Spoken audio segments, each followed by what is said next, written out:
wa ala alihi wa sahbihi ajma'in. Puji dan syukur telah kita panjatkan kepada Allah Subhanahu wa taala atas limpah rahmat dan karunia-Nya pada pagi yang berbahagia ini. Kita masih diberi kesempatan, kesehatan, sehingga Bapak Ibu, anak-anak kami semuanya, terutama sekali Pak Kepala Dinas Perusahaan dan Kasipan Provinsi Aceh yang diwakili Bapak Kapiliana, Pak Didi, Ustaz Rombongan. Selanjutnya selamat dan salam marilah kita hidangkan kepada Nabi besar Muhammad sallallahu alaihi wasallam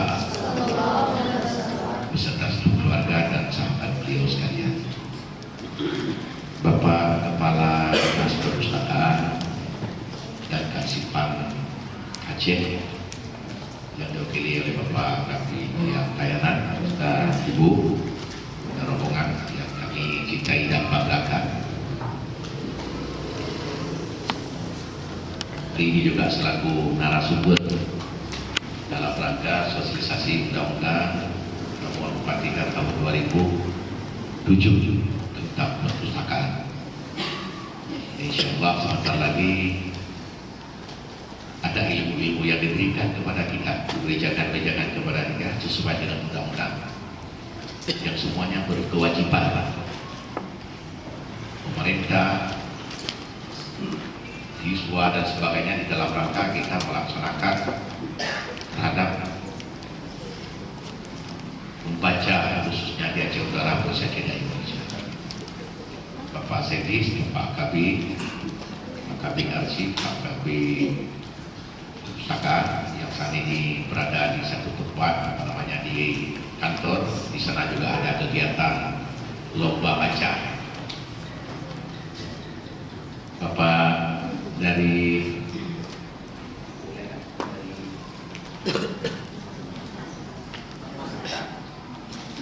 guru ya, wakili peserta yang selalu di penghormatan saya akan jujur aja.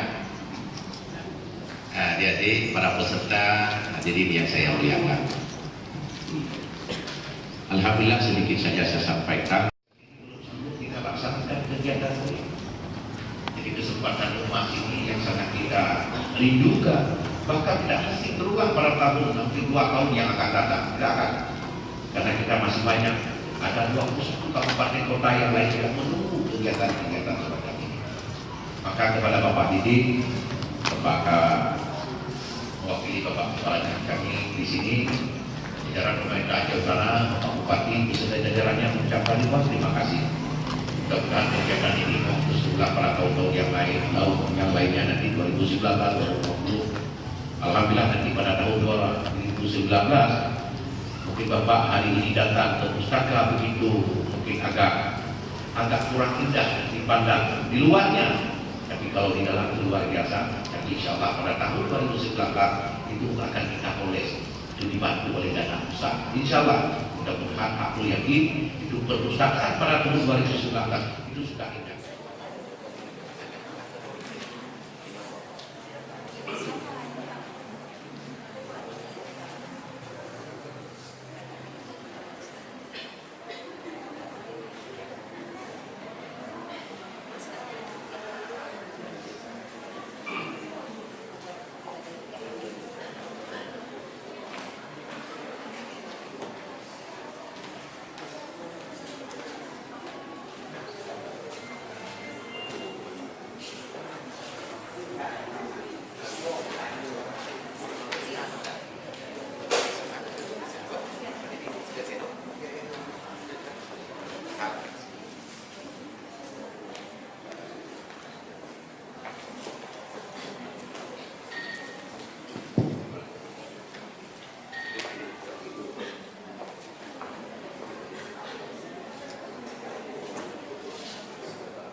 Baik, Assalamualaikum warahmatullahi wabarakatuh.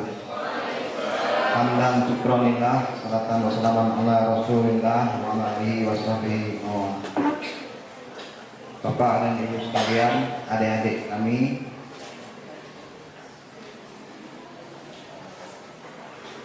kami, perkenalkan ini dulu. Mungkin ada biodata di situ. Ya, ini nama saya. Saya berdiri aja lah.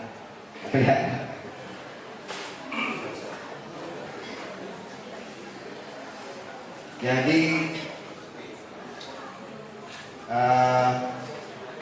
kalau lihat yang ini, saya dulu kuliah di jurusan ilmu perpustakaan di Universitas Padjadjaran di Bandung.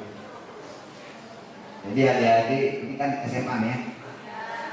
Kalau mau masuk ke jurusan ilmu perpustakaan di UIN Araniri ada Fakultas Adab, D3 ada, S1 ada. Itu jurusan ilmu perpustakaan dan informasi. Sekarang ini dikaitkan dengan informasi karena mengikuti perkembangan zaman.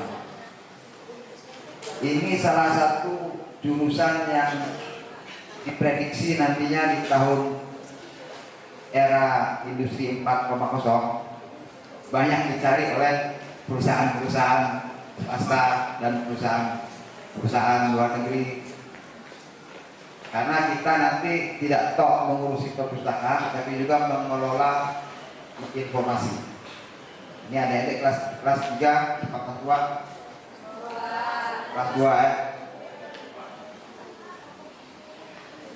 Di USU juga ada, kalau saya dari UNPAD, di UI ada, di GM ada, di Makassar ada, tapi tidak semua perguruan tinggi menyelenggarakan pendidikan S1 perpustakaan. Kalau dari tanggal lahirnya orang Jawa Barat, saya dari Indramayu, Jawa Barat. Nah, ini nomor HP saya, nomor WA-nya itu. Kalau mau kontak-kontak, silakan. Nah, baik Bapak Ibu sekalian dan adik sekalian, materi kita sebetulnya cukup berat, bukan berat ya, cukup formal ya. Materi yang diberikan oleh panitia cukup formal, materi tentang Undang-Undang Nomor 43 Tahun 2007. Apalagi pesertanya kebanyakan siswa. Cukup ini kali ini. Apa namanya? Nggak gaul gitu. Gaul materinya. Oleh karena itu nanti di akhir sesi ada Ibu Nurul, mana Ibu Nurul? Ada Ibu Nurul nanti menyampaikan sedikit tentang minat baca. Ini kan sebenarnya siswa. Baca disambung tentang motivasi minat baca siswa. Kemudian kalau slide yang pertama tadi itu isi undang-undang semua ya. Kalau saya baca kan nggak mungkin tuh pasal demi pasal mungkin, karena sudah ada bahan di deck serta sudah dibagi ya. Kalau belum dibagi minta sama peserta, sudah dibagi. Jadi kalau di slide isinya ini ya sama aja lah saya baca terjemah kan. Yang slide pertama. Oleh karena itu ini sudah saya saringkan yang penting-penting saja, mengingat waktu juga kan. Juga pasal demi pasal silakan lihat sendiri di undang-undang ini, pasal demi pasal. Jadi ini materi pokok kita ini. Kalau ini udah lewat berarti yang wajib udah, tinggal yang sudah. Karena judul kita presentasi undang-undang ini. Baik, secara pelan-pelan kita resapi undang-undang ini 43 tahun 2007. Adik-adik ingat undang-undang perpustakaan nomor 43 tahun 2007. Berarti sudah sekarang 2018. Sudah 12 tahun. Masih di sosialisasi. Karena belum banyak orang yang tahu tentang undang-undang ini. Tetapi PP-nya sendiri tahun 2014. Kita lihat mana ada PP-nya. Di slide pertama. Di sini. Kita naik dulu ke atas. Undang-undangnya tahun 2007, 2008, 9, 10, 11, 12, 13 vakum, tidak ada peraturan pelaksanaan di bawahnya. Jadi pemerintah pun nggak tahu buat apa perpustakaan. Baru PP 24 tahun 2014 tentang perpustakaan ini muncul peraturan pelaksanaannya. 7 tahun setelah undang-undang terbit baru terbit PP-nya. Jadi begitu slow-nya perjalanan dunia perpustakaan kita di pusat, apalagi di provinsi, apalagi di kabupaten, apalagi di kecamatan, apalagi di kabupaten. Jadi PP-nya sendiri tahun 2014 tentang pelaksanaan Undang-Undang 43 tahun 2007. Baik, lanjut. Yang dasar pemikiran tadi. Dasar pemikirannya secara filosofis mantap lah. Ya. Tidak perlu kita perdebatkan. Ini dasar pemikiran para penyusun undang-undang di Dewan, di DPR RI dengan staf-staf ahlinya, profesor, doktor segala macam. Bahwa dalam dasar pemikiran undang-undang ini pertama ingin mencerdaskan kehidupan bangsa. Yang kedua mendukung penyelenggaraan pendidikan nasional. Kita perpustakaan mendukung penyelenggaraan pendidikan nasional. Berkaitan erat, enggak bisa dipisahkan pendidikan dengan perpustakaan. Oleh karena itu turunannya pun kita rebutan lahan dengan pendidikan jadi benar. Ya Pak, kan. Kadang-kadang dinas pendidikan buat lomba festival seni. Kita pun buat lomba juga. Kita buat lomba bersih kita, mereka buat lomba pidato, kita juga buat lomba pidato. Tapi tidak apa-apa. Kita mendukung penyelenggaraan pendidikan nasional. Yang ketiga memajukan kebudayaan nasional. Yang keempat wahana pelestarian kekayaan budaya bangsa. Jadi pelestarian ini maksudnya hasil karya intelektual penduduk Indonesia kan diimplementasikan dalam bentuk tulisan-tulisan pemikirannya. Tulisan-tulisan itulah kita lestarikan di dalam gedung perpustakaan. Jadi hasil karya intelektual bangsa Indonesia, hasil intelektual masyarakat Aceh, tulisan-tulisannya kita kumpulkan di perpustakaan. Baik untuk disimpan maupun untuk dilayangkan kembali kepada masyarakat. Tidak ada lembaga lain, yang ada lembaga perpustakaan. Pelestarian kekayaan budaya yang hasil tulisan intelektual itu adalah perpustakaan. Mungkin yang berbentuk benda di museum, museum atau di mana. Tapi kalau bentuk tulisan karya intelektual dan untuk kepentingan masa depan itu adalah di perpustakaan. Kemudian budaya gemar membaca. Kemudian long life education, pendidikan sepanjang hayat. Jadi kalau pendidikan nasional ini pendidikan formal, non formal, informal. Yang long life education dari PAUD sampai kakek-kakek itu di perpustakaan. Perpustakaan mendukung pendidikan sepanjang hayat dari anak-anak sampai usia kakek. Lanjut.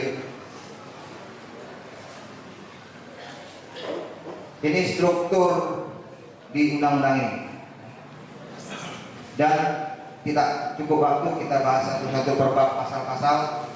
Cukup kita mengetahui bahwa bab 1 itu ketentuan umum, bab 2 hak dan kewajiban kewenangan, bab 3 standar nasional. Ini standar nasional akan saya masuk ke file kedua nanti khusus kita bahas standar nasional perpustakaan sekolah.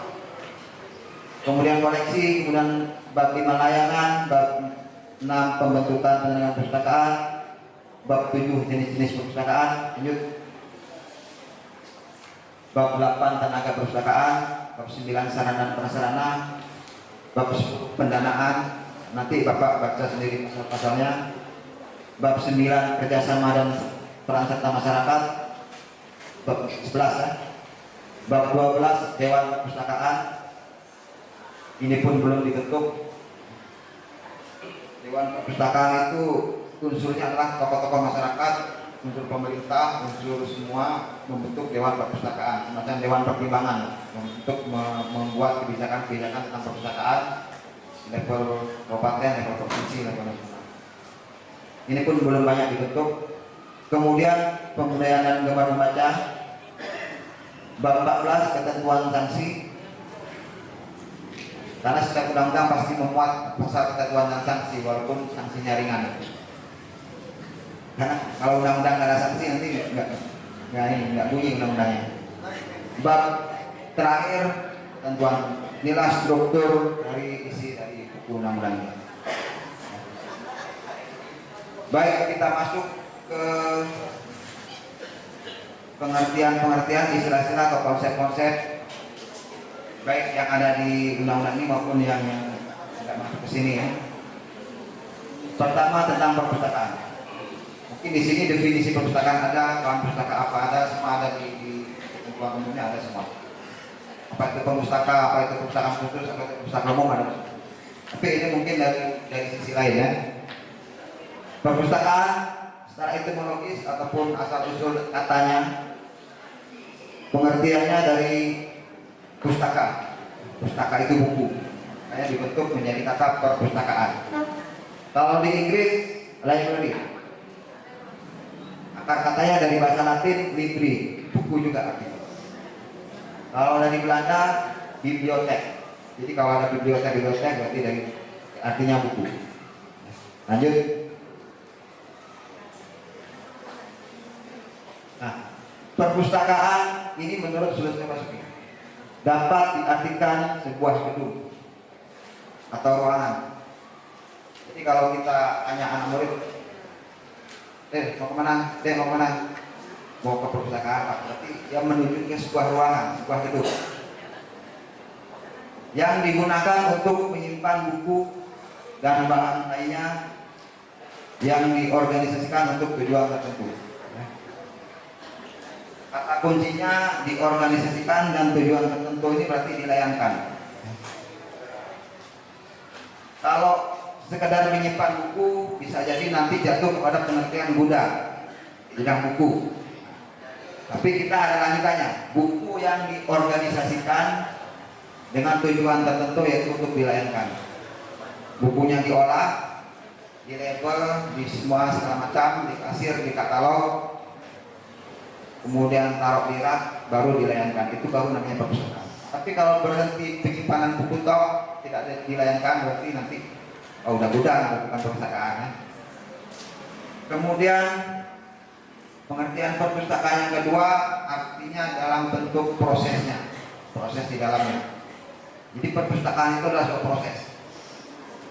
Dari mulai pengumpulan bahan pustaka, pengolahan di dalamnya tadi processing unitnya, kemudian penyebaran, penyajian, pelayanan informasi.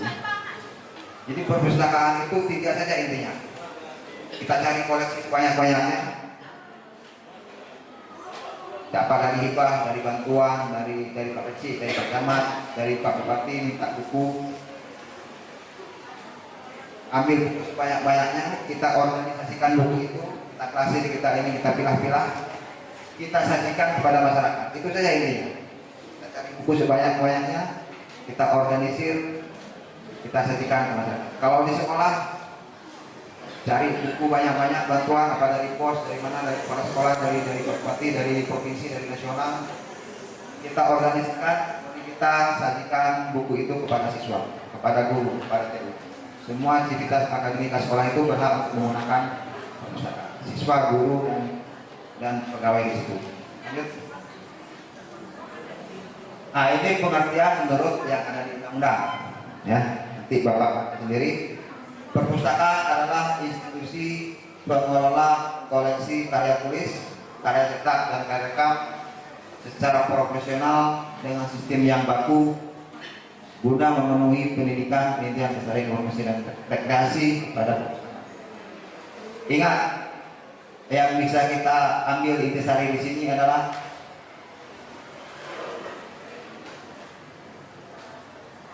Berarti yang koleksi tadi, koleksi buku tadi yang kita himpun itu, kalau istilah di sini berarti koleksi karya tulis, karya cetak, dan karya rekam. Jadi tidak hanya buku, CD-CD pun bisa kita kumpulkan untuk jadi koleksi perpustakaan. CD-CD pembelajaran kalau di sekolah, CD-CD apa, kalau di pustaka umum, CD-CD lagu, CD-CD penyanyi bergek yang bisa kita kumpulkan. Bisa dikumpul di perpustakaan. Suatu saat 10 tahun, 20 tahun, 50 tahun yang lalu nanti orang mencari lagu bergek. Berarti kalau tidak masalah yang tidak simpan berarti ada di perpustakaan. Yang fungsi yang pertama tadi, tujuan mulia tadi untuk melestarikan khasanah kebudayaan. Belum. Kemudian sistem yang baku, kata kunci kedua. Perpustakaan mempunyai sistem yang baku.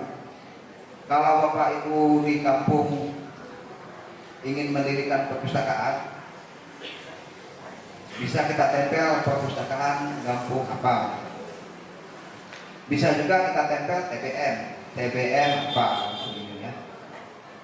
Kalau Bapak Ibu memakai istilah perpustakaan berarti sudah pasti memakai sistem yang baku. Artinya ada penomorannya baku, ada penyajian pelayanannya pun baku, ada katalogisasinya baku. Itu artinya ada sistem. Kemudian memenuhi, inilah pelayanan kepada masyarakat. Secara umum perpustakaan punya fungsi pendidikan, penelitian, pencarian informasi, dan rekreasi. Jangan lupa rekreasi. Perpustakaan sekolah pun ada fungsi rekreasi. Oleh karena itu sebagian perpustakaan sekolah, kepala sekolahnya di buku negara. Pasal 21. Lanjut. Seorang yang memiliki kompetensi yang diperoleh melalui pendidikan dan atau pustakawanan, serta mempunyai tugas dan tanggung jawab untuk melaksanakan amanat pelayanan pustakawan. Jadi pustakawan, khususnya pustakawan PNS, bisa dari S1 jurusan perpustakaan, bisa jadi dari S1 jurusan lain masuk ikut diklat untuk masuk jadi pustakawan. Nah, problem sekarang adalah mungkin di sekolah. Di sekolah itu masih banyak kekurangan tenaga pustakawan. Kebanyakan dirangkap oleh guru jadi merangkap jadi tenaga pengelola perpustakaan. Guru merangkap jadi kepala perpustakaan. Soalnya perpustakaan itu dikelola oleh jabatan fungsional tersendiri, namanya pustakawan. Ada pustakawan sekolah, PNS juga ada, tapi dia pustakawan. Pustakawan sekolah, pustakawan perpustakaan sekolah. Kalau saya dulu pustakawan juga, pustakawan di perpustakaan provinsi. Di Aceh Utara ini pustakawannya berapa orang? Dua lagi itu maksudnya dulu banyak kan? Baru pindah. Jadi bayangkan Aceh Utara begitu luas, pejabat fungsional pustakawan cuma 2 orang Aceh Utara. Sangat nakal. Kalau guru banyak setiap sekolah ada guru kan? PNS lagi. Ini pustakawan PNS cuma 2 orang di Aceh Utara. Di provinsi pustakawannya 22 di dinas. Di seluruh Aceh 145 orang. Seluruh Aceh. Jadi kalau seluruh Aceh kita buat kongres pustakawan cuma hadir 45 orang. Dibandingkan kalau sekarang sudah guru ya, semua guru datang ribuan. Di pustakawan se-Aceh 145 orang. Oleh karena itu jurusannya pun berkaitan erat dengan jurusan tadi. Banyak anak-anak kita dari kita yang kurang berminat masuk jurusan itu. Kemudian sudah jurusan yang kurang berminat, lulusannya pun kurang. Kalau di Aceh bangsa kerjanya kurang. Kalau di Jawa mungkin bisa ke swasta, ke media, kemana. Kalau di Jawa banyak cari. Tapi kalau di Aceh kan perusahaan swasta nggak ada sedikit. Yang menyerap mungkin Pemda. Pemda juga tergantung. Kita udah 4 tahun 5 tahun sudah moratorium menerima PNS, baru sekarang dibuka. Yang terakhir Universitas di Langsa itu UIN Langsa membuka lowongan kerja 3 orang tenaga pustakawan. Pemda mungkin nggak tahu Pemda. Itu nanti diserbu oleh lulusan dari satu perpustakaan, dari UIN, dari USU mungkin ya, karena dekat di sini kan. Jadi sangat lengkap tenaga pustakawan. Lanjut. Nah, ini yang non pustakawan, dia tenaga teknis non pustakawan. Lanjut. Sama dengan guru teknik, tenaga pendidikan ada guru, ada non guru kan. Dan tenaga pustakawan pun gitu, tenaga pustakawan ada tenaga non pustakawan. Lanjut.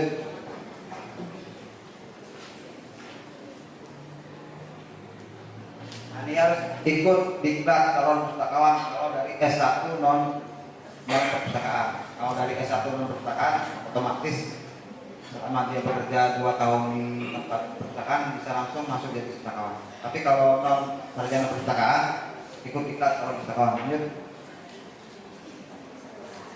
Ya, demikian. Terima kasih. Lanjut ke standar. Ini khusus perpustakaan sekolah ya. Kita dijadikan oleh panitia sampai jam 11. Sampai jam 11 nanti bisa. Karena hari Jumat ya. Lanjut standar perpustakaan sekolah. Ini sudah definisi ini sudah. Lanjut. Koleksi pun sudah tadi. Lanjut.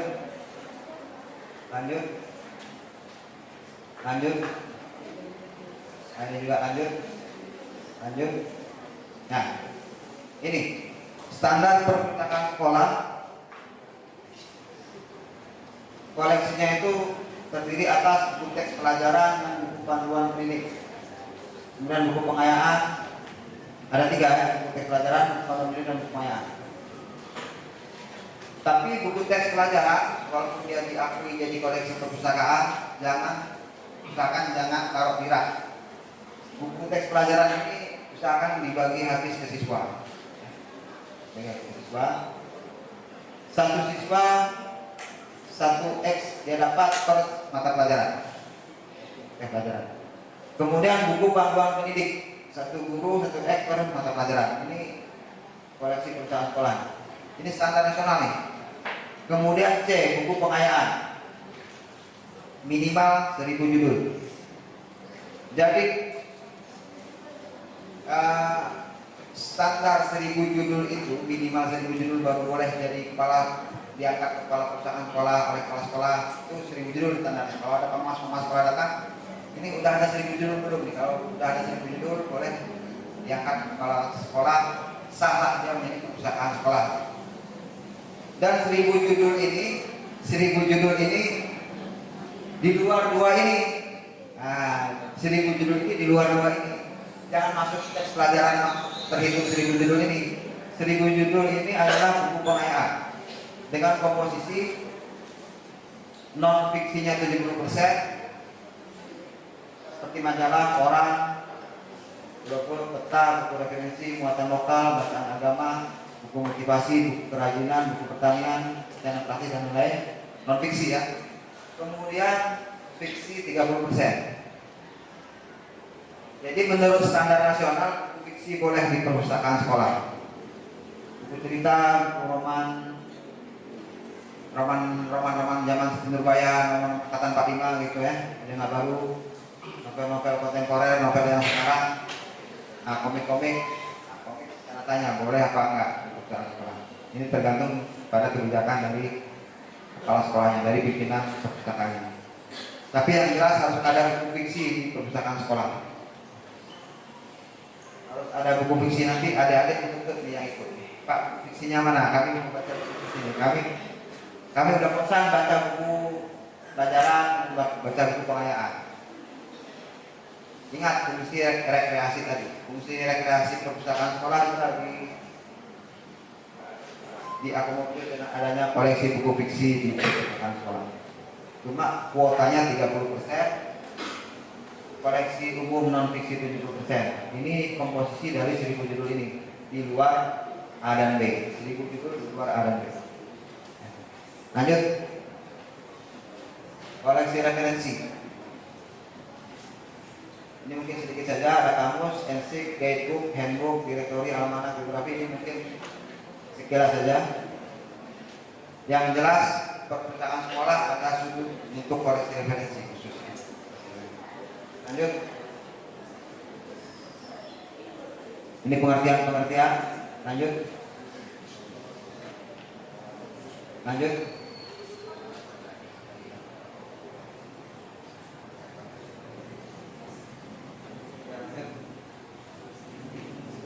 Ini masih pengertian. Lanjut juga. Lanjut. Ini semua masih dalam koleksi referensi. Lanjut. Lanjut juga, ini masih koleksi. Tadi adalah standar koleksi perpustakaan sekolah. Yang kedua, standar sarana dan prasarana. Menurut standar nasional, luasnya harus 0,4 meter persegi kali jumlah murid. Kalau muridnya 100 Pak, berarti 40 meter persegi, ya. 40 meter persegi 4 kali 10.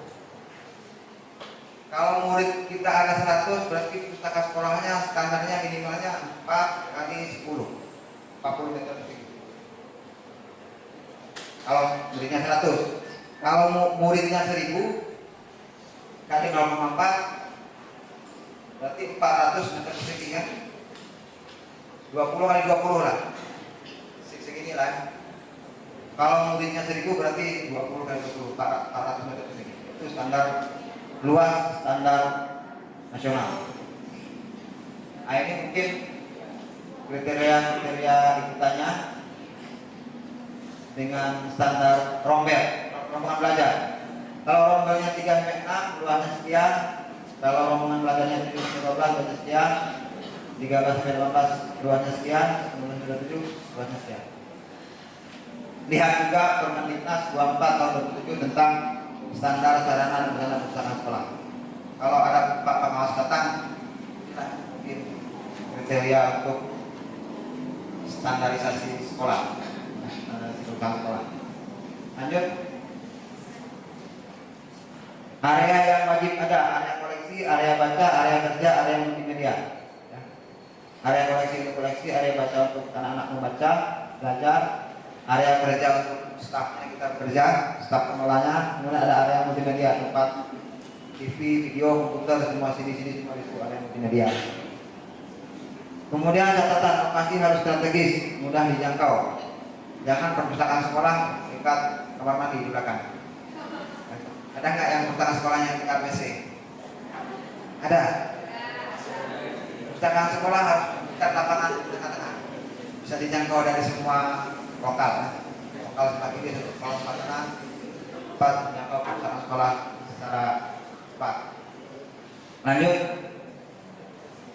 Ini standar layanan, minimal 8 jam sehari. Jenis layanannya ini sirkulasi, referensi informasi, sistem layanan, tempat untuk campuran. Ini mungkin perlu agak teks sendiri. Pokoknya standar layanan ini gampang untuk kita laksanakan. Minimal 8 jam sehari, mengikuti jam sesuai. Harus ada peraturan tata tertib, ini standar layanan. Jadi peraturan tata tertib itu wajib lah. Mengerti lah orang-orang pengelola perpustakaan, tahu lah. Jangka waktu peminjaman, denda keselamatan, perpanjangan ini, kalau buku rusak gimana siswa mau ganti apa mau ganti uang, kalau kartu anggotanya hilang gimana, kalau siswanya pindah alamat, jam pelayanan juga harus tertera di kertas, di print dan ditempel ya. Peraturan tata tertib harus tercetak, terprint, tempel, karena nanti ketika pengelola perpustakaan berganti enak, ada arsipnya gitu. Misalkan Bapak pengelola perpustakaan, peraturannya pinjam buku seminggu harus sekali, kalau nggak denda. Nanti Bapak tiba-tiba pindah sekolah lain. Pengelola perpustakaan yang baru bingung ya, pinjam bukunya berapa nih? Makanya ini harus tertulis, walaupun nggak ditempel adalah arsipnya tertulis. Lanjut. Ini lanjut, ini pelayanan ini lanjut terus. Lanjut. Ya, lanjut terus. Terus. Terus. Terus. Nah, ini standar tenaga perpustakaan yang keempat. Tadi pertama standar koleksi 1000 judul yang pengayaan, standar sarana dan prasarana, luasnya 0,4 kali 16 siswa. Ada standar pelayanan, ini yang keempat standar perpustakaan, standar tenaga perpustakaan. Minimal 1 orang tenaga perpustakaan sekolah. Minimal harus ada yang jaga 1 orang. Kalau nggak ada yang jaga ya susah. Minimal itu standarnya nih gampang kali. Minimal 1 orang tenaga perpustakaan. Apabila roknya lebih dari 6 maka harus 2 orang tenaga perpustakaan. Ini yang ketiga susah. Minimal D2 bidang perpustakaan. Nah ini yang susah. Jadi adik-adik kita lulusan UIN Arani SD2, D3, S1 perpustakaan, nggak terserap dia pengangguran ini kalau nggak kita laksanakan ini nih. Minimal D2 berarti S1 boleh. Kita ambil tenaga S1 lulusan UIN, kita honorkan perpustakaan sekolah. Lanjut. Nah, kepala perpustakaan wajib apabila koleksi lebih dari 1000. Berarti udah sah dia jadi perpustakaan, boleh diangkat kepala perpustakaan oleh kepala sekolah. Pak guru, bapak ini jadi kepala perpustakaan ada SK-nya. Ada dihitung jam mengajar ya. Sertifikasi masuk kan? Jam mengajar kan? Nah, kepala perpustakaan. Tapi harusnya harus ada 1000 dulu ya. Kemudian harus memiliki sertifikat kompetensi bidang perpustakaan. Lanjut. Kemudian penyelenggaraan dan pengelolaan NPP. NPP bisa menurut pokok perpustakaan, bisa online, seperti aja NPP Perpustakaan Nasional, bisa dapat sendiri, bisa membuat, bisa meminta nomor NPP untuk sekolah kita. Kemudian harus ada struktur organisasi, buat aja secara sederhana. Kepala sekolah misalkan, kepala perpustakaan sekolah, kasih layanan 1, kasih pengolahan 1, satu lagi kasih apa, dengan data atau kasih audiovisual ya. Kalau ada 2 kasih layanan, kasih pengolahan aja. Kepala perpustakaan kasih layanan, kasih pengolahan, berarti 3 stafnya. Stafnya 2, bapak 1, berarti 3. Kemudian alur kerja perpustakaan harus dibuat, sistem kerja di perpustakaan sekolah harus dibuat. Lanjut. Ini sama yang tadi, sama. Lanjut. Ya, sudah selesai. Karena waktu terbatas kita tidak buka tanya jawab. Aku tanya jawab yang terakhir. Nah, kita materi kedua dari Ibu Nurul ya. Terima kasih Bapak Ibu adik-adik sekalian, semoga bermanfaat. Saya akhiri. Assalamualaikum warahmatullahi wabarakatuh.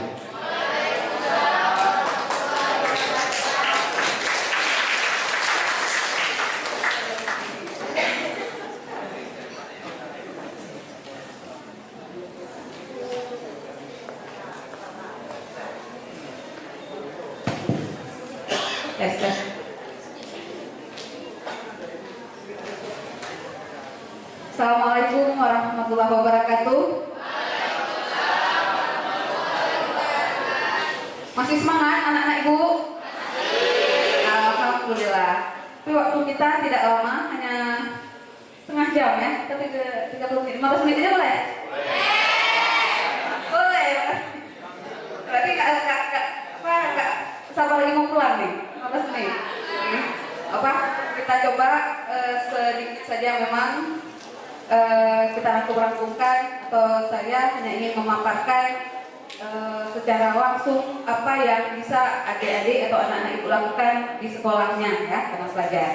Nah, perlu perkenalan lagi, nama Ibu cukup panjang, Tengku Nurul Kemahayati SGMM, karena namanya ada panjang, karena orangnya kecil.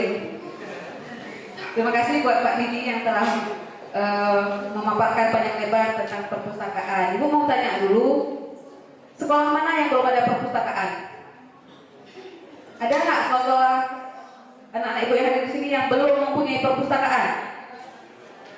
Nggak ada ya, berarti udah ya, udah semua punya ya. Nah, berarti sudah familiar dong, sudah akrab dengan perpustakaan ya? Ya, ada yang tidak mengunjungi perpustakaan sekolahnya setiap hari? Nah, enggak setiap hari, sebulan sekali masuk pustaka? Ya kalau Pak gurunya nih, kalau bohong-bohong ketahuan. Ini kita kalau perpustakaan kabupatennya tahu di mana? Yang benar. Tahu. Kalau ada yang nggak tahu, aduh. Ya, semua dikunjungi. Nah, jadi di sini khusus dalam di acara bab-bab tadi yang diterangkan oleh Pak Didi dalam Undang-Undang Nomor 43 tahun 2007, salah satunya adalah bab tentang pembinaan minat baca. Nah, itu yang ingin saya ambil karena audiens kita hari ini yang hadir adalah adik-adik pelajar ya, siswa dari sekolah. Mungkin bisa bagaimana sebenarnya meningkatkan minat dan budaya baca. Tadi how to build ya, dalam meningkatkan habit, kebiasaan. Apa beda kebiasaan dan minat? Atau sama nggak minat dan kebiasaan? Apa bedanya? Beda tulisan. Minat belum tentu biasa. Saya berminat, tapi saya nggak biasa. Ya, kalau ditanya minat membaca masyarakat tinggi. Saya nggak setuju seperti Pak Kadis dari provinsi kemarin sambutan mengatakan minat membaca masyarakat Aceh tinggi. Minat ya, tapi pas sudah menjadi kebiasaan. Tapi kebiasaan juga pasti ya. Setiap saat membaca apa? Nah, status WA. Ya, ini berganti-ganti tuh tiap menit kok. Apalagi anak-anak SMA. Ya, kalau kita cek HP-nya, nah itu asik. Malah mengetik, saya pernah lihat tuh kalau di dekat itu dia ngetik keyboard HP itu tanpa lihat-lihat lagi ya. Mata kemana, tangan kemana, kok lincah sekali itu mengetik status di medsos, itu lincah sekali. Ya? Nah, tapi kita memang tidak bisa lagi tidak berpihak atau tidak bisa lagi tidak mengetahui tentang ITE, ilmu teknologi dan informasi segala macam itu sudah sangat familiar sama kita. Tapi bagaimana kita mengikat hal tersebut jangan sampai negatif. Itu ya, itu yang harus diingat. Jangan memainkan atau berperan di dalam dunia maya itu yang bersifat negatif. Nah, jadi ini banyak di slide awal mungkin banyak teori-teori kita nak berbicara itu. Tahu apa itu literasi? Salam literasi bagaimana? Tapi sekarang mungkin sudah agak sedikit ini katanya ada politik-politisnya, tapi kita nggak berbicara di situ. Mungkin sama ya. Tapi bagi kita ini L literasi. Mungkin kalau dunia nomor 2 Pak jadi agak situ. Agak situ Pak ya. Jadi kalau dunia pendidikan kita sudah familiar dengan salam literasi. Nah, itu apa? Ya, ini kemampuan untuk memahami, membaca dan menggunakan ya, memahami dan membaca. Kemampuan memahami. Kalau berbicara membaca saja, pagi ini sudah tingkat SMA, nggak mungkin tidak bisa membaca. Tapi paham nggak apa yang dibaca? Insya Allah banyak sudah nggak masih tertipu dengan hoak-hoak itu. Banyak kemarin kejadian saja waktu tragedi Lion Air. Banyak sekali yang langsung membawa, langsung mengirim suasana panik di pesawat lah dengan padahal itu semua bohong kan? Tuh. Ya, karena apa? Semangat literasi kita masih kurang. Apa yang dikirim orang tanpa kita baca, tanpa kita telanjang, tanpa kita telusuri ini benar nggak sih? Beritanya langsung main kirim. Padahal itu semua tidak benar. Tuh, generasi yang bagus, generasi yang terpelajar, pembelajar adalah yang bisa memilah itu. Mana berita-berita yang hoax? Yang jangan kirim seperti Pak Kadis ngomong tadi kan? Bagaimana mampu memilah ya berita? Itulah literasi. Lanjut. Ini sudah lama sekali, masih kenal Tony Blair, ya, Perdana Menteri Inggris. Apa programnya? Pendidikan dan pendidikan. Karena ini yang utama. Kalau slogan dari pemerintah kita apa hari ini? Kerja. Makanya yang dikirim ke luar negeri adalah tenaga kerja semua. Bukan tenaga untuk berpendidikan. Maaf, saya nggak gitu lagi. Tapi kita mencoba ketahuan Pak ya, itu secara ini ya. tanpa memihak, kita bicara logika saja ya, logika saja. Kenapa mereka ini? Kan terus kita ini. Bagaimana jauh antara pendidikan kita dengan di luar negeri? Jadi karena ini pendidikan. Makanya dulu waktu tahun berapa bom atom di Hiroshima?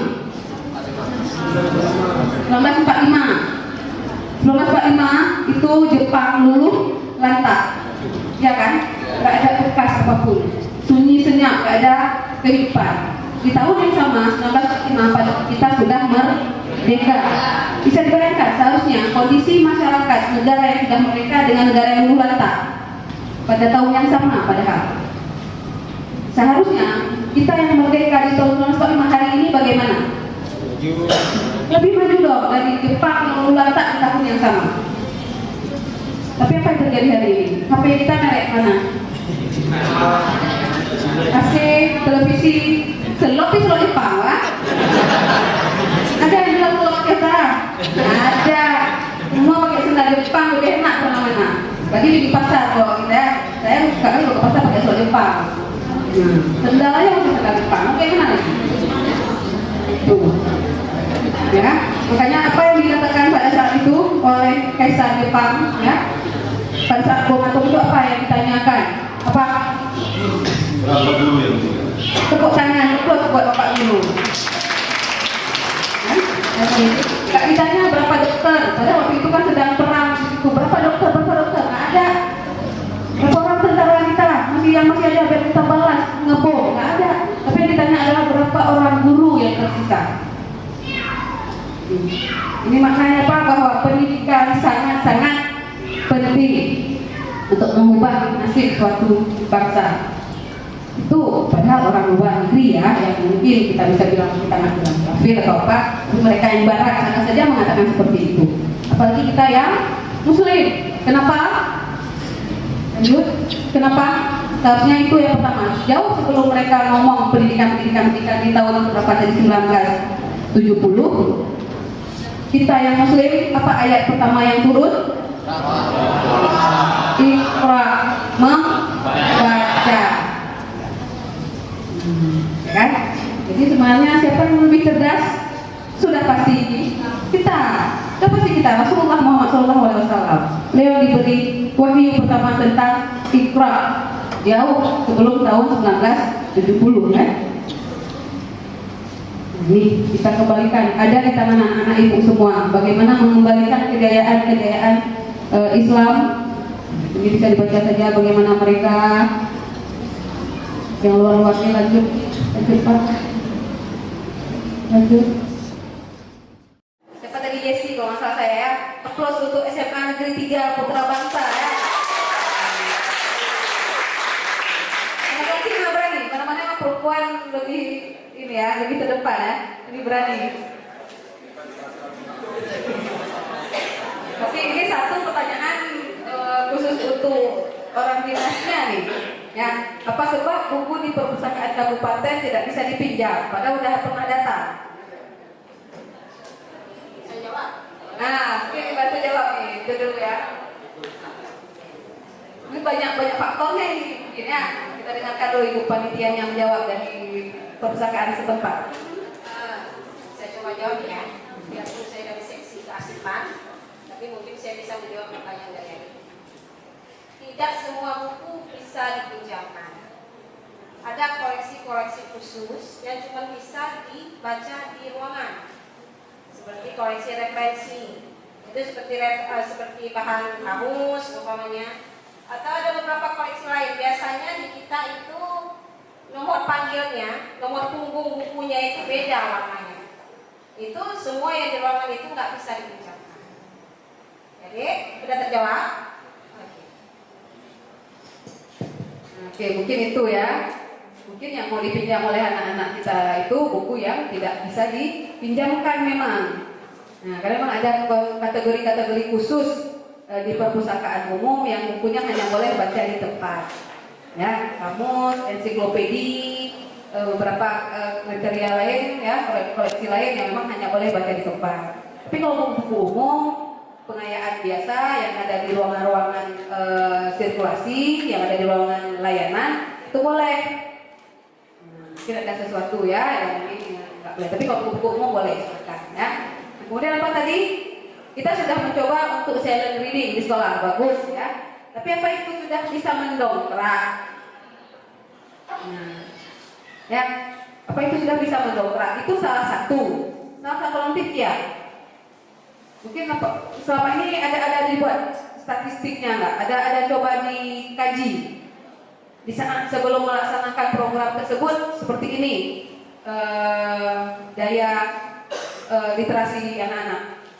Nah, saat sudah dilaksanakan ada berbeda nggak? Ini Pak Guru nih yang sudah melaksanakan. Pak sudah melaksanakan sekolahnya Pak. Ada yang guru dari SMA 3 Putra Bangsa? Ibu ya. Nah, mungkin bisa menjawab. Karena itu yang bisa merasakan itu adalah anak-anak sendiri, sekolah itu sendiri. Punya nggak ininya? Apa namanya? Positifnya?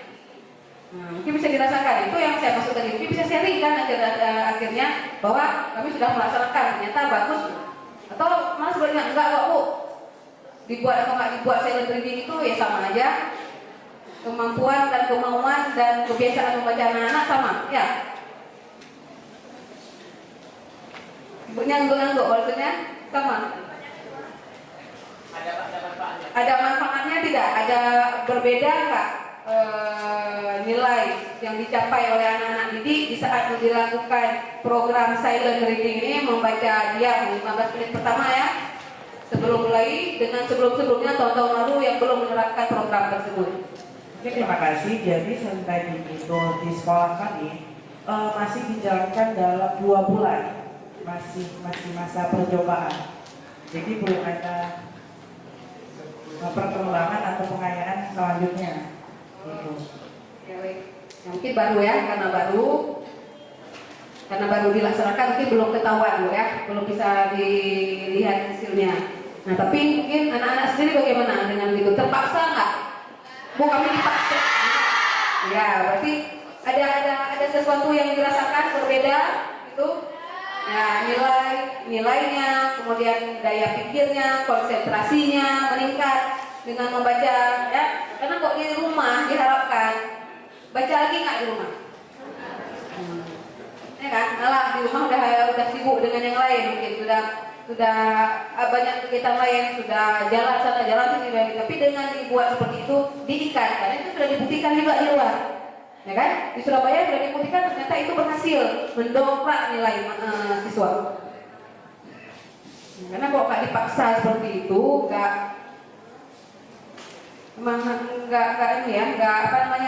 menjadi kebiasaan. Mungkin satu lagi seperti kita kalau membaca secara bersama-sama. Siapa Taufik Ismail, sastrawan terkenal Indonesia, apa katanya? Jika kita meninggalkan budaya literasi, maka kita nanti terjadi tragedi nol buku. Maksudnya apa? Apa tragedi nol buku? Lanjut. Balik lagi lanjut dulu, lanjut satu. Nah, ini bukan saya yang katakan, tapi hasil survei dengan kewajiban ya, bukan kebiasaan.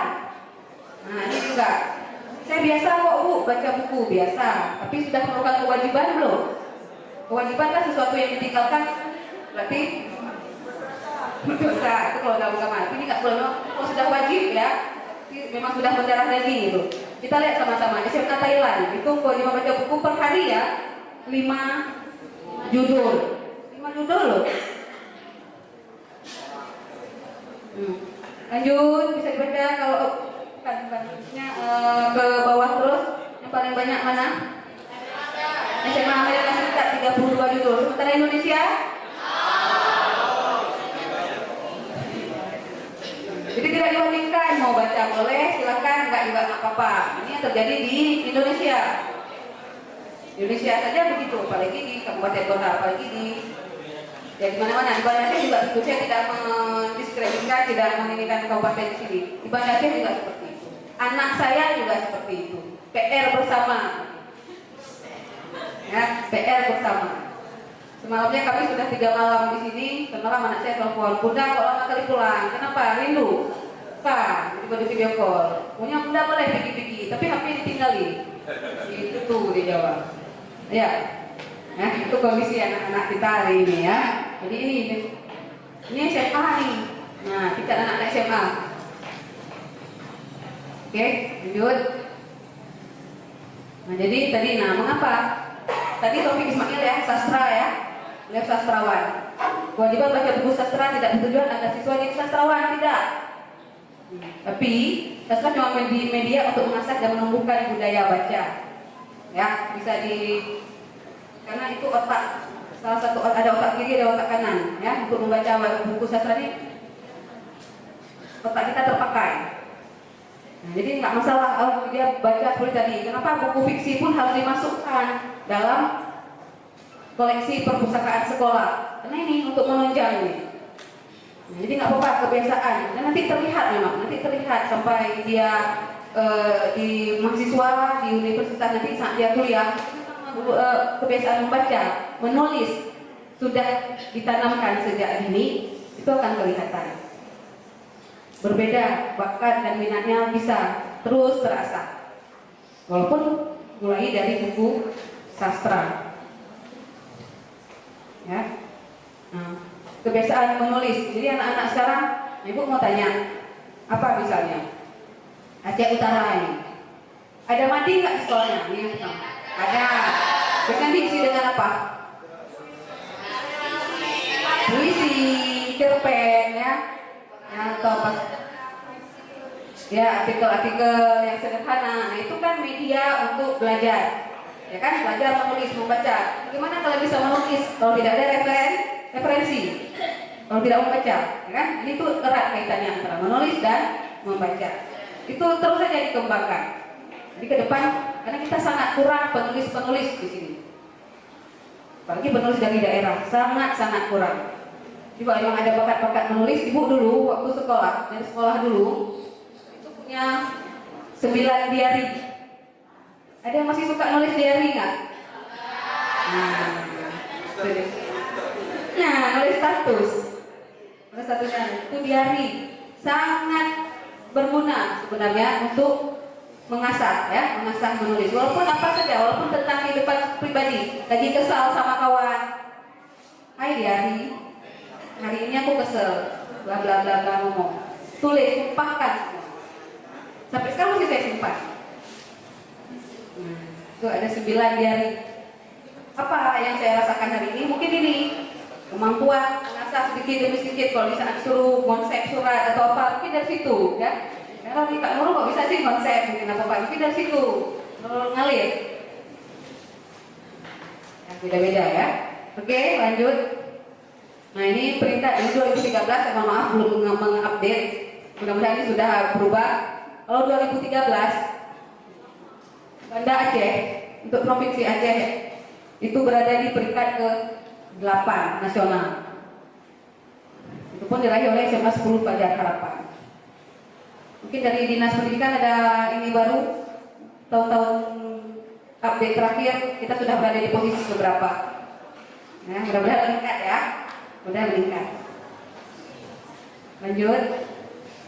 Nah, ini kalau untuk SMP-nya, SMP malah kita tidak masuk 10 besar. Nah, SMA yang masuk ya. Oke. Nah, ini benar seperti ini? Benar? Ya, perbandingan jumlah waktu yang dipakai oleh anak-anak untuk menonton dari beberapa negara. Menonton ya. Mana Indonesia? Bagus Indonesia 300 menit. Banyak. Dalam hal nonton. Ada yang suka nonton sinetron nggak? Nah, enggak karena jawaban depan Pak gurunya nih. Ya, bagus. Ya, itu pembodohan publik yang luar biasa itu sinetron. Galau yang ada cemen, nangis, cengeng ya, nggak mendidik sekalipun. Kalau nonton Korea suka? Tadi Bu nanya nonton sinetron Indonesia ya nggak suka, nonton film Korea suka. Siapa aktornya yang paling digandrungi? Nah kan, langsung jawab. Masa dijawab? Oke, nah jadi kita lihat nih. Kanada, Amerika, Australia ya. Jadi mereka sudah sedikit waktu untuk mereka menonton. Kalau yang naik pesawat tuh, coba bandingkan. Apalagi pesawat yang ada televisinya ya, Garuda, Batik, segala macam. Terus saya sering lihat ya, kalau yang bule-bule, yang orang luar, itu mereka jarang pilih tontonan yang film. Pasti mereka membaca. Tapi kalau penumpang dari kita, pasti pilih film. Nonton. Jadi 3 jam penerbangan Aceh Jakarta diisi dengan 1 buah film, nonton selesai. Nah, pokoknya itu bukan hal yang patut ditiru ya. Lanjut. Ini peringkat sistem peringkat Indonesia terendah di dunia. Ini update 2012 ya oleh bbcindonesia.com. Oke, lanjut Pak. Lanjut Pak. Nah, jadi Bu bukan hanya memaparkan, dan itu masalah ya. Bu tidak jadi masalah buat kita ciut, ya kan? Nah, sekarang ada beberapa program yang bisa kita lakukan di sekolah kita untuk mendongkrak tadi. Mungkin pun sudah dilaksanakan ya. Ada yang sudah melaksanakan ini. Ini hanya beberapa alternatif program yang bisa diterapkan. Kalau di luar ini ya silahkan, lebih bagus. Kalau sudah ada Bu, kami sudah jauh dari ini kok, nggak apa-apa. Ini hanya beberapa. Ada silent reading, ada perpustakaan kelas, ada tantangan membaca, ada menerbitkan kumpulan cerpen dan puisi siswa. Nah, bukan hanya dipajang di mading, tapi diterbitkan. Buat satu majalah sekolah, bekerjasama nanti dengan di perpustakaan setempat, itu bisa diterbitkan. Yang pertama, silent reading, membaca secara diam. Sudah dipraktekkan belum? Udah, bagaimana caranya Bu? Ya, 15 menit pertama sebelum mulai belajar, itu gunakan untuk membaca. Masing-masing membaca. Udah kan? Nah, itu. Wajibkan ya, diwajibkan. Jangan ada kelas yang membuat silakan, enggak, itu enggak. Tapi diwajibkan. Setelah dia membaca, nanti apa cukup dengan itu? Udah kok, kita membaca kalau menit. Tapi hilang, nggak seperti itu. Jadi dikat dengan tahapan-tahapan berikutnya. Apa yang sudah dibaca diresensikan, Pak. Nah, jadikan rangkuman ya. Nanti diperlombakan karena anak-anak kok nggak gini tidak ada motivasi untuk dia melakukan ya. Jadi harus reward and punishment. Ya, penghargaan dan hukuman itu memang harus untuk melatih kedisiplinan dan motivasi. Hanya untuk motivasi. Jadi nampak anak-anak yang memang betul-betul memiliki prestasi. Kemudian membuat perpustakaan kelas. Tadi saya cuma nanya satu sekolah sudah ada perpustakaan belum? Karena kita masih berbicara pustaka sekolah. Satu sekolah cuma punya satu perpustakaan. Kalau di luar, di Pulau Jawa, di mana itu sudah berbicara perpustakaan kelas. Jadi masing-masing kelas sudah punya pustaka sendiri. Sudah ada pojok perpustakaan sendiri. Bu, kelasnya cuma kecil ya, nggak masalah, 1 meja aja atau 2 meja digandeng dibuat perpustakaan. Jadi masing-masing kelas saling bersaing, mempercantik, memperkaya perpustakaan kelasnya masing-masing. Terus sampai ke situ mereka bercerita ya, mereka mengadakan.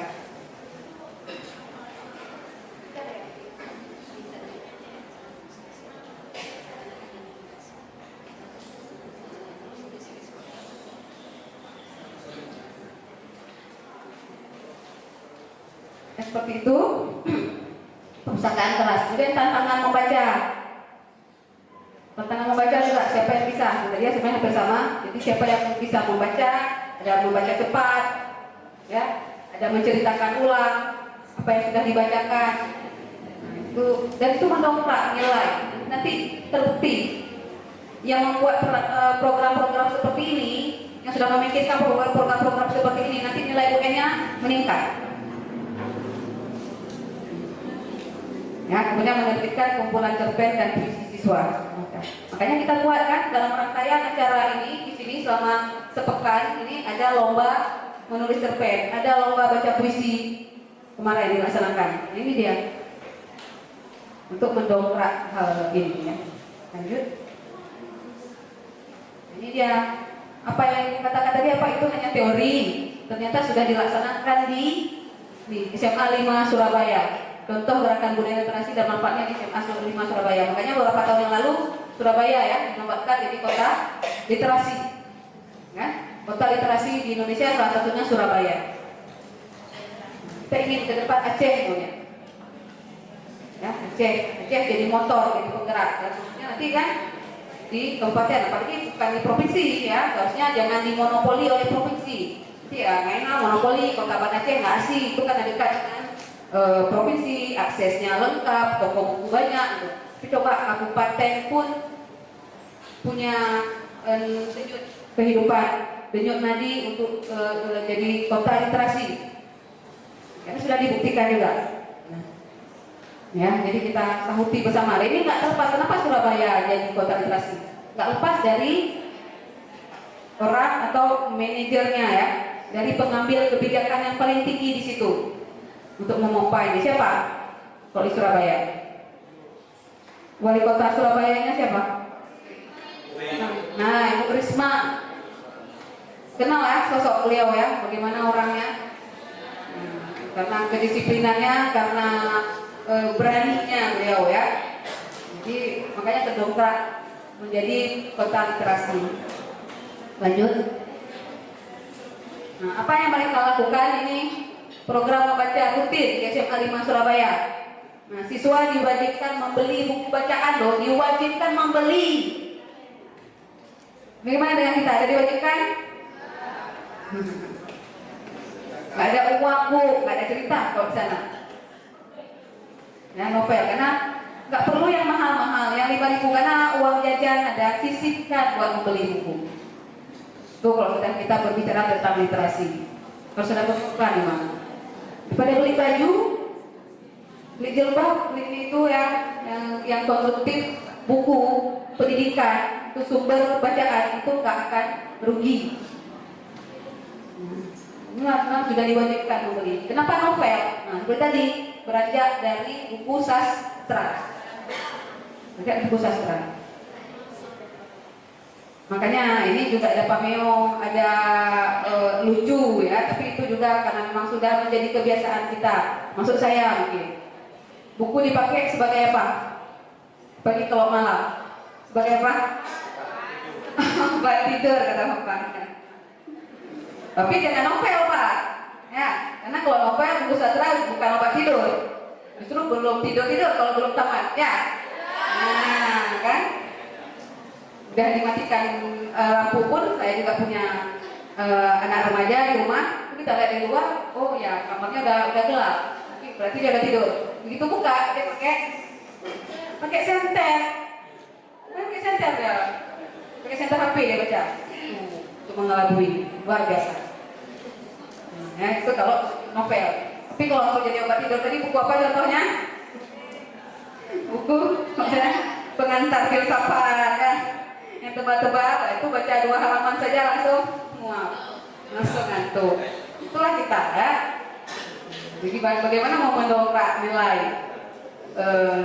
kebiasaan membaca. Nah kemudian selain itu apa?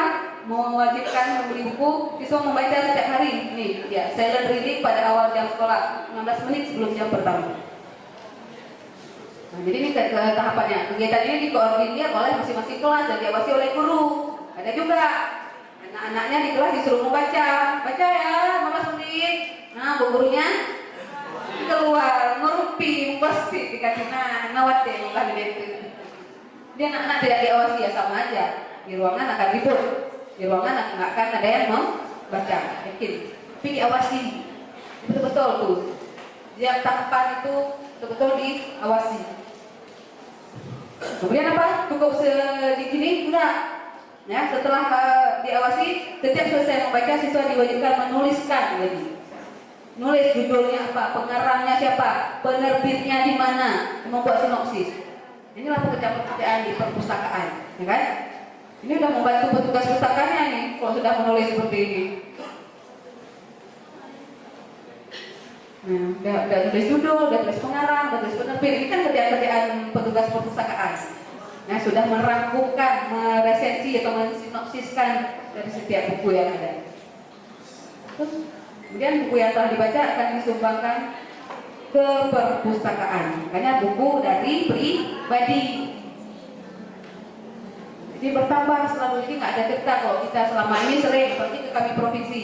Setiap saat muncul, dikirim. Kami dapatkan proposal pengadaan buku. Mohon bantuan buku di pustakaan kami. Baru ada 10 judul, baru ada 20 judul. Kenapa? Karena kita hanya mengharap dari orang, kan, dari pihak ketiga, dari orang lain untuk mengirimkan. Kalau mereka nggak, langsung anak-anaknya sendiri disuruh beli buku. Kalau kayak gini diterapkan, nanti orang tua muridnya komplain, Pak. Oh, mentang-mentang udah gratis SPP, semacam sekarang suruh beli buku lagi. Nah, timbul masalah baru. Kita nggak bicara masalah itu ada bab lain nanti bagaimana mensiasati ya. Yang ingin saya katakan adalah orang lain sudah mencoba sedemikian rupa. Kita bagaimana terserah pada diri kita, saya hanya melemparkan wacana ya. Lanjut. Ini dia dokumentasinya, kegiatan membaca di SMA Negeri 5 Surabaya. Nah, kita membaca. Lanjut. Ini dia sih. Nah, di target. Mereka punya target ya, ada target jadinya. Jumlah buku yang terbaca oleh siswa. Jadi bulan Juli sampai Agustus, 1 bulan. Target setiap anak dalam 1 bulan membaca 2 buku. Dan satu sekolah membaca 3.000 buku setiap tahun. Nah, tapi akibatnya apa? Jumlah keseluruhan buku yang terbaca 1.800. Satu buku dalam waktu 2 bulan.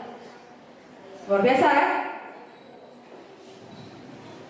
Berapa selisihnya ini?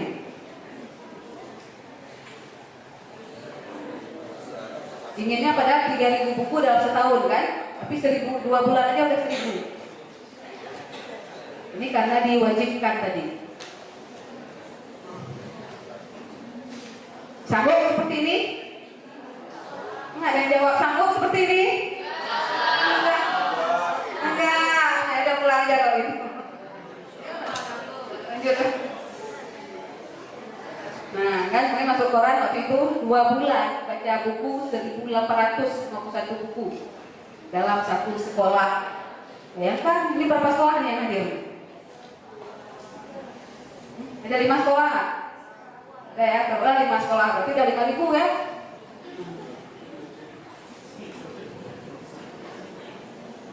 Ya, coba direnungkan masing-masing ya. Lanjut, Mas. Ini fenomenanya di SMA. Nah, ini lagi di SMA 21 Surabaya. Nah, kalau tadi mungkin SMA 5 itu letaknya di ibu kota, ya. Karena seperti tadi jawab, nggak sih SMA 5 itu mungkin di ibu kota provinsi, aksesnya bagus. Nah, sekarang ada SMA yang teklo ya, yang jauh pun mereka menerapkan hal yang sama. Nah, ternyata berhasil. Ini saya buat yang di provinsi 1, contohnya yang di jauh 1. Apa? Lanjut. Nah, ini masih masuk 21 mengadakan lomba perpustakaan kelas bersama dengan Bapak Pusip, Badan Perpustakaan Arsip Kota ya Surabaya. Nah, kelas yang menang akan mendapatkan hadiah. Nah, nanti Bapak Ibu kerjasama nih dengan perpustakaan kabupatennya. Ya, hadiahnya dari kabupaten ya Pak. Tahu Bapaknya diadakan hadiahnya nih untuk mengadakan lomba perpustakaan kelas. Nanti ke depan nih kalau betul ada kita tempat kita buat lomba perpustakaan kelas gitu. Kalau ini belum. Ini juga bisa salah satu wacana baru ya. Ini membuat perlombaan perpustakaan kelas, penilaian per jumlah dan jenis koleksi. Nah, ini kan masuk dalam undang-undang tadi ya. Kenapa? Emang perpustakaan sekarang di zaman pemerintahan sekarang sudah menjadi urusan wajib ya. Sudah jadi urusan wajib pemerintahan. Enggak lagi urusan pilihan. Kalau dulu kan mau pilihan. Hanya mau diadakan perpustakaan boleh, enggak juga pilih. Tapi sekarang sudah wajib. Ya, sudah didengung-dengungkan, sudah diprioritaskan, sudah dibicarakan di mana-mana. Sudah digalakkan perpustakaan ini. Jadi sampai ke semua jenjang. Perpustakaan kampung, ada diperlombakan. Perpustakaan sekolah juga kan diperlombakan sampai ke tingkat nasional. Perpustakaan sekolah terbaik, perpustakaan kampung terbaik, perpustakaan pesantren terbaik. Kenapa di semua jenjang sudah dibicarakan arti pentingnya perpustakaan? karena sudah ada payung hukum, sudah ada diatur dalam undang-undang. Nah, jadi jenis koleksi, pengorganisasian buku, susunan pengurus, semua program apa saja yang diterapkan, cara perorganisasian peminjaman ya, keindahannya, ada segala macam. Ada nggak perpustakaan sekarang yang tata cara nih, keindahan ini seperti tadi? Bu, yang terbayang tentang perpustakaan itu apa? Kok disebut pustaka itu apa? Yang terbayang adalah buku-buku, kemudian ruangan ya, yang cuma 3x4 berisi bangku, kursi, meja. Padahal ada nggak terpikir, ada nggak sekolahnya perpustakaan yang modelnya sehat, pakai karpet? Ada? Nah, karpet pakai bantal-bantal besar, apa Pak? Nggak bantai, Min. Nggak apa-apa. Itu juga salah satu trik membuat nilai rekreasi dan kebetahan ya, anak-anak nyaman betah ke perpustakaan. Walaupun awalnya itu, jadi daripada panas-panasan di luar, yuk ke perpustakaan. Nah, bisa lesehan. Awalnya kan seperti itu, tapi lama-lama kan dia ngambil buku, membaca. Jadi itu juga mata juga ya, anak udah lelah sekian jam, lelah mata di ruangan belajar. Pasal 38. Setiap penyelenggara perpustakaan menyediakan sarana dan prasarana sesuai dengan standar nasional perpustakaan. Ya, sesuai dengan standar nasional perpustakaan. Nanti kita bahas khusus standar perpustakaan sekolah. Sarana dan prasarana sebagaimana dimaksud pada ayat di atas dimanfaatkan dan dikembangkan sesuai dengan kemajuan TK. Lanjut. Pasal 24. Oh ini PP ya? Ini sudah masuk PP. Ini sudah masuk PP. Jadi pasal-pasal. Kita ambil yang acak aja, yang kira-kira penting. Kalau yang mau lengkap silakan baca di bukunya. Ini sudah masuk ke PP 24 tahun 2014. Standar sarana pasal 15 PP mengenai lahan, gedung, ruang, perabot, dan peralatan. Sarana dan prasarana yang dimaksud pada ayat 1 harus memenuhi aspek teknologi, konstruksi, ergonomis, lingkungan, kecukupan, efisiensi, dan efektivitas. Ini PP-nya. Lanjut. Setiap perpustakaan wajib memiliki sarana penyimpanan koleksi, punya ruangan penyimpanan koleksi, sarana akses informasi. Sarana akses informasi ada katalog, ada opek, segala macam, dan sarana pelayanan perpustakaan. Ada ruang baca, sarana teman-teman.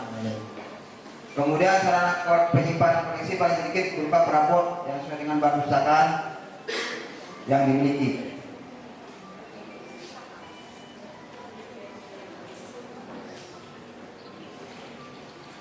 Sarana perpustakaan, sarana pelayanan paling sedikit berupa perabot dan peralatan yang sesuai dengan jenis perpustakaan yang dikelola. Lanjut. Nah, ini sudah keluar dari ini. Ini maksudnya tipe masyarakat di mana perpustakaan kita berada. Kalau perpustakaan kita ada di masyarakat kota, mungkin koleksinya pun lain. Masyarakat pinggiran kota, masyarakat desa, masyarakat desa pertanian, ada masyarakat trans, itu harus diperhatikan. Ini mungkin untuk perpustakaan kampung, perpustakaan desa. Desanya misalkan berada di tengah kota, tapi dia agak beda karakteristiknya dengan desa yang ada di daerah trans, misalkan. Lanjut. Nah, sekarang kita meninjau ke masyarakat informasi, sudah ke generasi keempat. Informasi generasi 4.0 ya. Nah, ini survei kebutuhan. Kalau kita mau mengadakan koleksi bahan pustaka, harus memahami masyarakat yang kita layani. Lanjut. Ini juga analisis pengguna.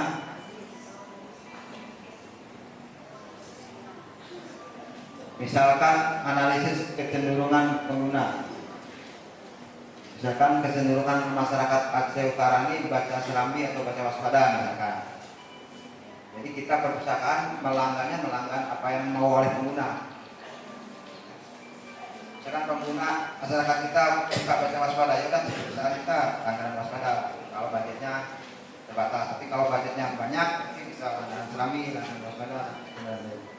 Analisis motivasi pengguna, survei bahan pustaka lapangan. Lanjut. Nah, untuk membolehkan komik-komik dan novel-novel.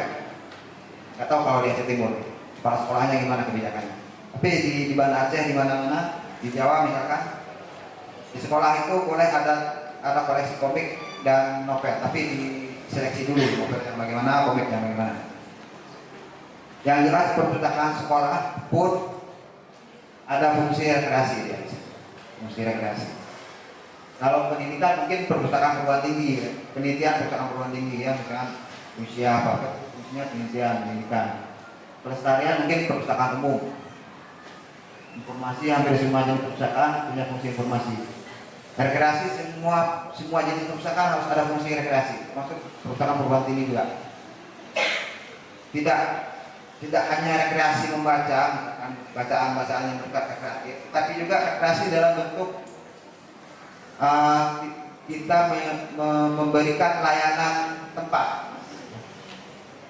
Misalkan kalau di Banda Aceh, di Indonesia, mahasiswa itu datang ke perpustakaan tidak untuk pinjam buku atau tidak untuk baca buku, tapi untuk tidur, untuk istirahat, untuk buka laptop, untuk searching, keperluan sendiri, nggak ada hubungan dengan peminjaman. Tapi dia datang ke perpustakaan, duduk, buka laptop, entah apa dia buka, tidur sebentar, goreng-goreng, itu fungsi perpustakaan juga, ya, fungsi perpustakaan. Cuma kalau perpustakaan sekolah mungkin karena ruang sempit tidak cukup untuk yang itu ya. Tapi kalau perpustakaan umum provinsi, perpustakaan Indonesia, perpustakaan UIN itu gedungnya 2-3 lantai. Bisa kita buat sekat-sekat. Ini ruang diskusi, ini ruang santai, ini ruang digital, ini ruang untuk tidur-tiduran, ini ruang untuk diskusi kelompok. Ada di perpustakaan harus ada. Perpustakaan sekarang harus bisa tidak hanya sekedar meminjamkan buku, tetapi juga menjadi wadah aktivitas masyarakat. Menjadi wadah aktivitas masyarakat. Contohnya perpustakaan kampung. Rapat-rapat pemuda, rapat-rapat kampung itu kalau diselenggarakan di dalam perpustakaan itu lebih bagus. Kalau perpustakaannya misalkan agak besar.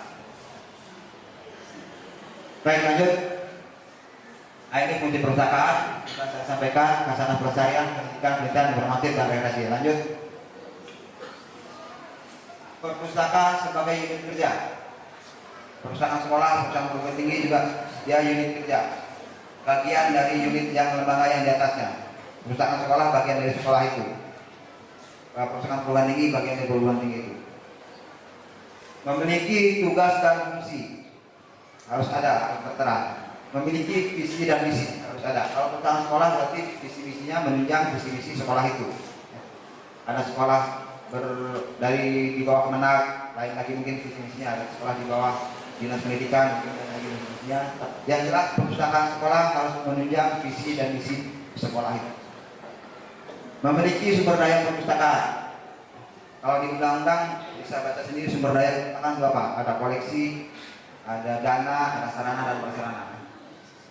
Yang penting sarana, prasarana, dan dana. Kalau nggak ada dana, susah